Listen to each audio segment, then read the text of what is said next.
नमस्कार, मैं हूं पवन त्यागी। हमास के आतंकवादियों ने गाजा पट्टी की तरफ से इजराइल पर बहुत बड़ा हमला कर दिया। 20 मिनट के अंदर लगभग 5000 मिसाइलें गिराई गई और आम पब्लिक वहां जो आतंकवादियों के साथ वो एंटर करी उसमें, और जो आतंकवादी हमास के हैं, खबरें ये आ रही हैं कि वो महिलाओं और बच्चियों को वहां से अपहरण करके ले गए, उठा करके ले गए हैं। अब इस जो घटना पर सबसे पहली प्रतिक्रिया आई वो आई हमारे देश के प्रधानमंत्री नरेंद्र मोदी जी की, और नरेंद्र मोदी जी ने खुलकर इजराइल के पक्ष में खड़े होकर पूरे दुनिया के आतंकवादी संगठन को ये एक खुला मैसेज दे दिया कि भारत आतंकवाद के खिलाफ है और आतंकवाद की हर कार्रवाई के खिलाफ खड़ा हुआ है। वहीं मोदी जी ने इस संदेश के साथ ये भी संदेश पूरी दुनिया को दे दिया कि मोदी जी के यानी भारत के जिनसे अच्छे रिश्ते हैं और मित्र देश हैं, उनकी हर मुसीबत में भारत कंधे से कंधा मिलाकर खड़ा है। इस प्रतिक्रिया से हालांकि देश के अंदर बैठे हुए कुछ जो ऐसे वामपंथी लोग हैं या जो उस तरह के लोग हैं कि वो आतंकवादियों की भाषा बोलते हैं, एक विशेष धर्म को लेकर के नैरेटिव चलाते हैं, उनके अंदर बड़ी खलबली मची है। वो ये सोच रहे थे कि मोदी जी इस पर मौन हो जाएंगे क्योंकि चुनाव का माहौल है, 2024 का चुनाव आना है।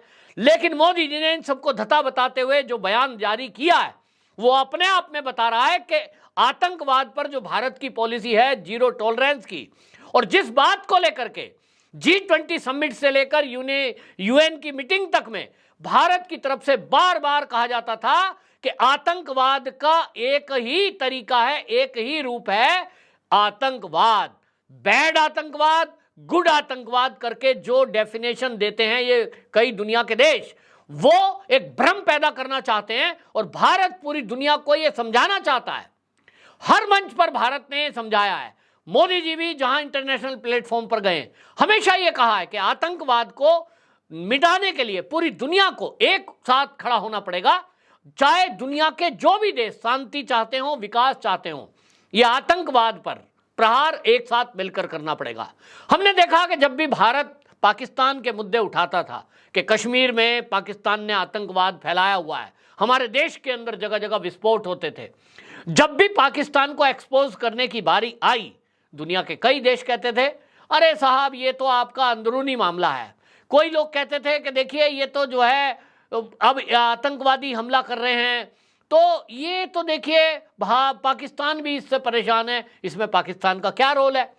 अमेरिका समेत ऐसे कई देश थे जो पाकिस्तान के साथ खड़े हो जाते थे और उसके साथ सख्ती से पेश नहीं आते थे। और आज भी अमेरिका का जो रुख है थोड़ा चेंज हुआ है, लेकिन पूरी तरह वो पाकिस्तान को अलग थलग नहीं कर पाया है। वो कहते हैं साहब पाकिस्तान के अंदर जो आतंकवादी संगठन है उनसे लड़ने के लिए तो पाकिस्तान खुद जूझ रहा है, उसकी खुद की प्रॉब्लम है। अमेरिका कहता है हम पाकिस्तान को हथियार इसलिए दे रहे हैं, पैसा इसलिए दे रहे हैं ताकि वो आतंकवाद से लड़े।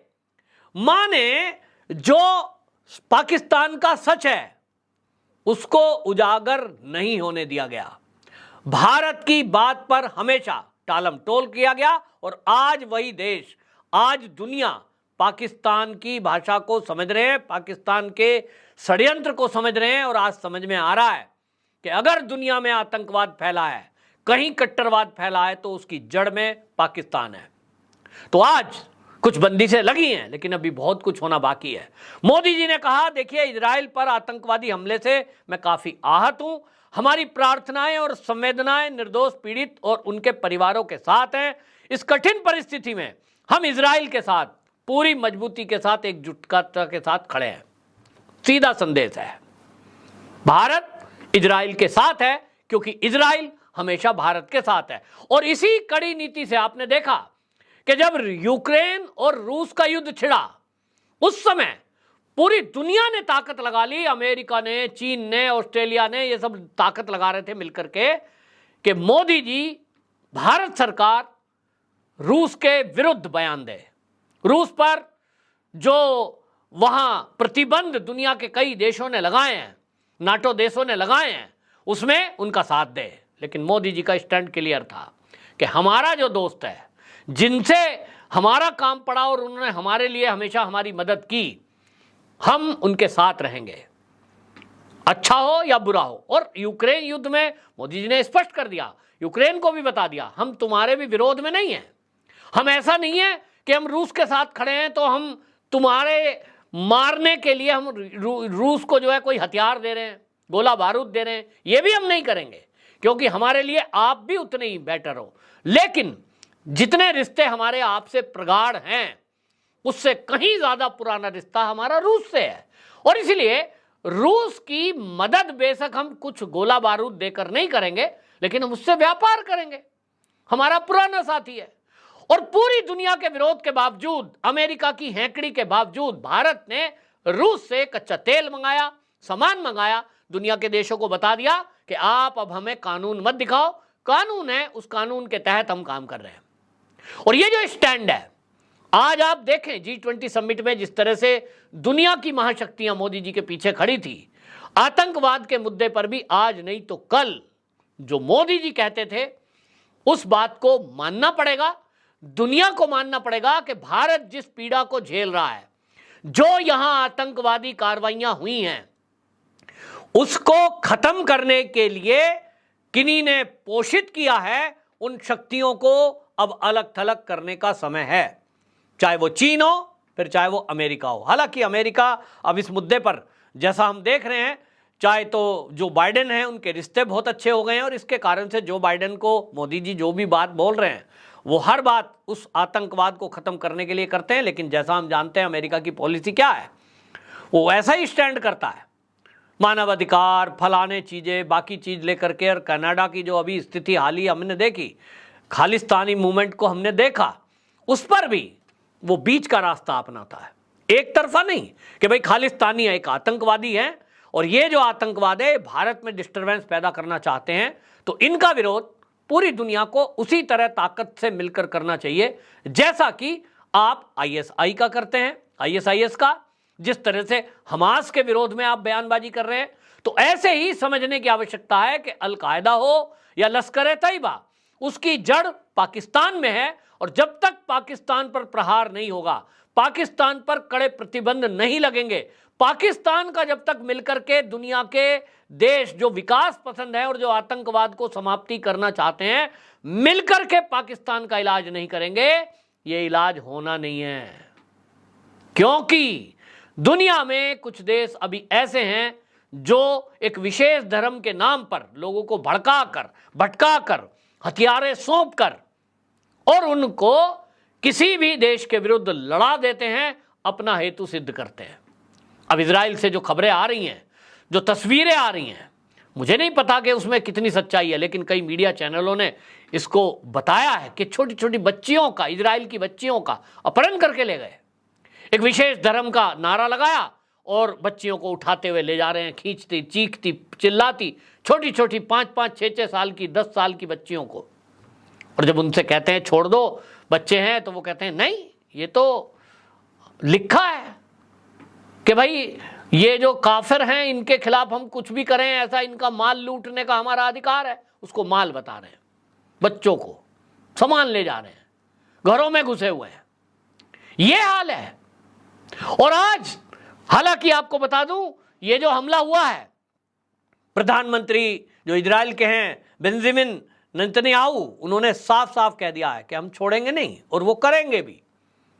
लेकिन अब इसके साथ ही एक अच्छी बात यह है कि जहां एक तरफ, उसमें आपको बता दें, उनके साथ में यूक्रेन का पक्ष आया है, उन्होंने कहा है कि हम इजराइल के साथ हैं। यूके के जो प्रधानमंत्री हैं ऋषि सुनक, उन्होंने भी ये बात बोला है, बयान जारी किया है कि इस तरह के हमले के लिए आतंकवादियों को बख्शा जाना नहीं चाहिए। देश कोई भी हो, सबके लिए आतंकवाद नुकसानदायक है, और हम ऐसे में इजराइल के साथ खड़े हैं। अब ये देखना होगा कि जब अब पलटकर वार इजराइल करेगा तो आप देखेंगे ये ड्रामेबाजी चलेगी। ये हमेशा होता है, मानवाधिकारों के नाम पर अब इजराइल के खिलाफ कुछ देश खड़े हो जाएंगे। दो देशों को लड़ाकर अपना सामान बेचना, अपनी राजनीति करना, दो देशों को लड़ाकर उनको कमजोर बना देना, अपने हथियार बेचना, हर देश का अपना अपना एक अलग हेतु है। और ऐसा हमने दृश्य देखा है कि जब इजराइल हमला करता है तो गाजा पट्टी हो या बाकी कोई भाग हो, वहां कपड़े उड़ाकर लिटा देंगे, सफेद कपड़ा उड़ा देंगे, फिर वीडियोग्राफी होगी, फोटो होगी, देखिए इजराइल ने निर्दोष लोगों को मारा गया है। अभी जो खबरें आ रही हैं उसमें ये लोग चर्चा कर रहे हैं, कह रहे हैं भाई इजराइल की जिस तरह से सिक्योरिटी है, इजराइल तो बेस्ट सिक्योरिटी रखता है दुनिया की, और उसके बाद भी वहां जिस तरह से हमले हुए, क्या इजराइल उस पलट कर वो जो हमला करने वाली मिसाइल लॉन्च पैड थे उनको नष्ट नहीं कर पा रहा? क्यों नहीं कर पाया? तो इसके बारे में कुछ जो रक्षा विशेषज्ञ हैं उन्होंने खुलासा किया है। उन्होंने कहा कि ये जो गाजा पट्टी की तरफ से हमले हुए, इसमें आतंकवादियों ने क्या किया कि जो रिहायशी एरिया हैं उन रिहायशी एरियो के अंदर अपना लॉन्चिंग पैड बनाया और वहां से मिसाइलें मार रहे हैं। जब मिसाइल चलनी शुरू हुई 20 मिनट में 5000 मिसाइल, पूरी योजना घरों से की गई, समझिए, घरों के अंदर से।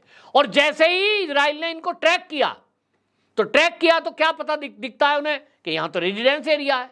अगर इजराइल इस पर बम गिरा दे तो समझ लीजिए कितनी बड़ी तबाही आती। और सब ये खबरों में आ रहा होता कि इजराइल ने तो आतंकवादियों के खिलाफ कार्रवाई करने के बजाय आम नागरिक को मार दिया। आप देखेंगे कि जब ये इजराइल बदला वापस लेगा तो इन्हीं आतंकवादियों की भाषा बोलते हुए कुछ मीडिया चैनल, कुछ पत्रकार और कुछ मानवाधिकार संगठन वाले लोग आपको दिखाई देंगे। ये अब एक नया ट्रेंड चला है कि वो महिलाओं को आगे करते हैं, आतंकवादी बच्चों को आगे करते हैं। आपने कश्मीर में देखा कि जब सेना ऑपरेशन करती थी तो छोटे छोटे बच्चों को आगे करते थे, महिलाओं को आगे कर दिया करते थे। अगर सेना गोली चलाएगी तो कहेंगे देखो सेना ने बच्चे और महिलाओं को मार दिया, और उनके पीछे आड़ में छुपकर आतंकवादी हमारी सेना पर हमला कर देते थे।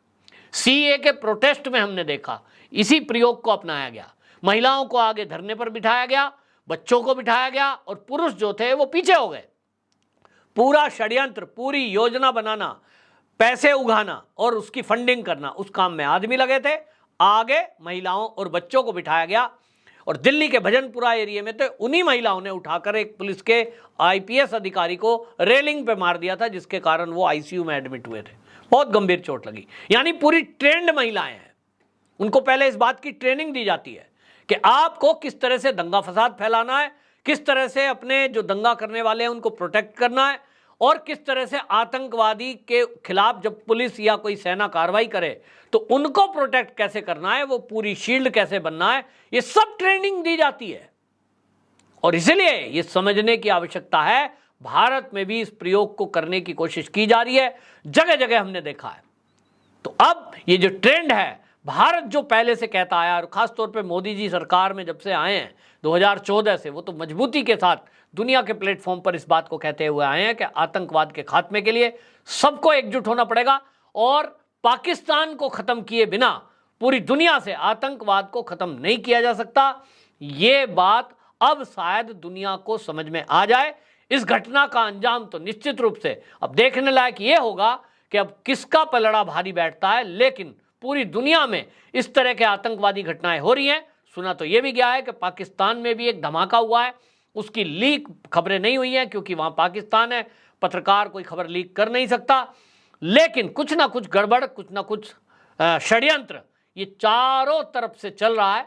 देखना होगा कि अब भारत के खुलकर साथ आने का मतलब क्या निकलता है, और इसके बदले में आप देखें कि भारत के अंदर जो बैठे हुए सपोले हैं वो किस तरह की गतिविधि और किस तरह के वो प्रतिक्रिया देते हैं।